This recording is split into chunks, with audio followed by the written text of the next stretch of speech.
everyone, welcome to GMATWiz, your go-to podcast for all things GMAT and MBA applications. I'm Lexa Wiz. And I'm Theo, Cipher. Today, we're diving into a topic that's absolutely crucial for anyone planning their MBA journey: application rounds and deadlines. That's right, Theo. You know what they say? Timing is everything, especially when it comes to MBA applications. And trust me, understanding these timelines can make or break your application strategy. Absolutely, Lexa. We'll be breaking down how these rounds work across different global business schools, when to apply, and most importantly, how to strategically plan your applications. And the best part? We'll make sure you walk away with a clear understanding of how to tackle these deadlines like a pro. Ready to dive in, Theo? Let's do it. Before we jump into the nitty-gritty of application rounds, let's talk about when business schools actually start their academic year. It's pretty interesting how it varies around the world. That's a great point, Lexa.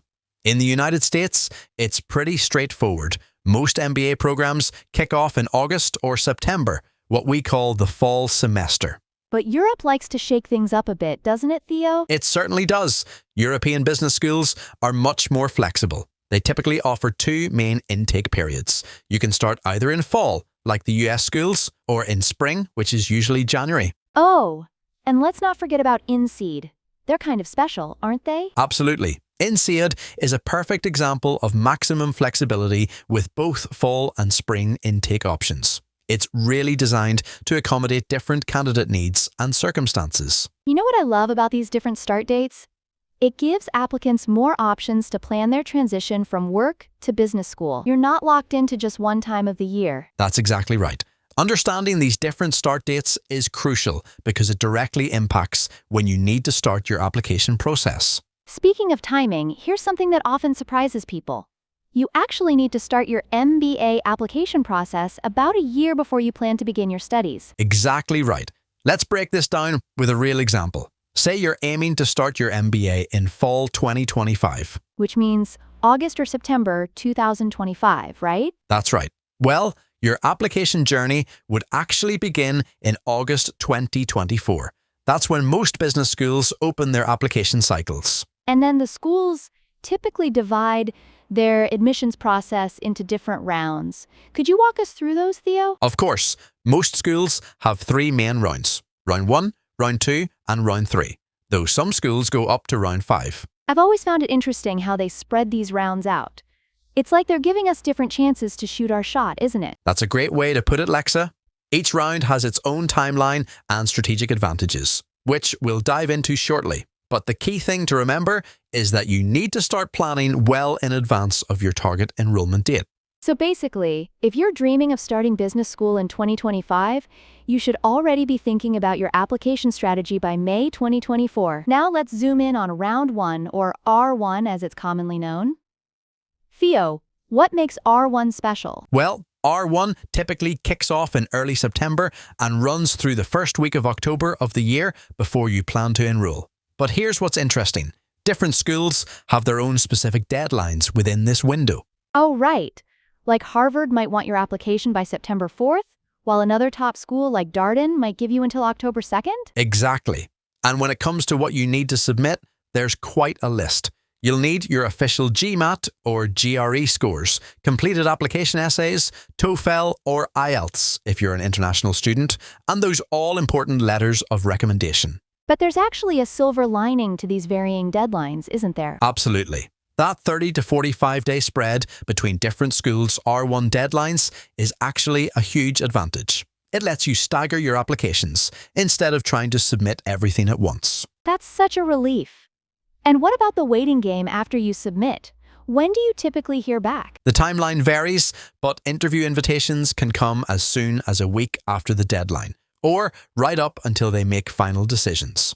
Most schools will give you their final verdict in the first half of December.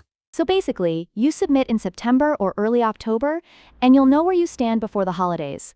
That's actually pretty quick when you think about it. And it gives you plenty of time to plan for round 2 applications if needed. Though remember, you can't apply to the same school twice in one cycle. Speaking of round 2, let's talk about what many call the January rush. It's quite different from R1, isn't it? Very different, Lexa. While R1 gives you that nice spread of deadlines, R2 is much more compressed. You're looking at deadlines clustered between January 1st and January 20th of the enrollment year. Oh wow, that's tight. So you're basically starting your new year with a bang? And by bang, I mean frantically submitting MBA applications? That's one way to put it. And because it's such a compressed window, you really need to have all your materials ready to go by New Year's Day. What about decisions? When can R2 applicants expect to hear back? The decision timeline for R2 typically runs from late March to mid-April. And similar to R1, interview invitations can come anytime after you submit your application, right up until the final decisions are announced. So basically, while R1 applicants are celebrating or commiserating during the holiday season, R2 applicants are playing the waiting game through spring break? Exactly. But there's still plenty of time to get everything sorted for the fall semester. Just remember that compressed January window means you need to be extra organized and prepared. Now let's talk about something super important: strategic planning for your MBA application. Theo, what's your advice on GMAT preparation timing? Well, if you're aiming for round 1, you should have your GMAT score locked in by August of your application year. That means starting your preparation no later than March. 6 months of prep time? That's quite a commitment. What about international applicants? They have some extra considerations, right? Absolutely. International applicants need to think about several practical constraints. For instance, most schools strongly advise against applying in rounds beyond R2. Is that because of visa issues? That's a big part of it. There's visa processing time to consider, plus workplace notice periods in their home countries, loan arrangements, and all the travel logistics. And here's something crucial that our listeners should know. You can only apply to a business school once per application cycle. If you're unsuccessful in R1, you'll need to wait until the following year to try again. Exactly. You can't just turn around and submit an R2 application to the same school if R1 doesn't work out. That's why planning your strategy carefully is so important. Any final tips for our listeners on this? Yes, consider spreading your applications across both R1 and R2.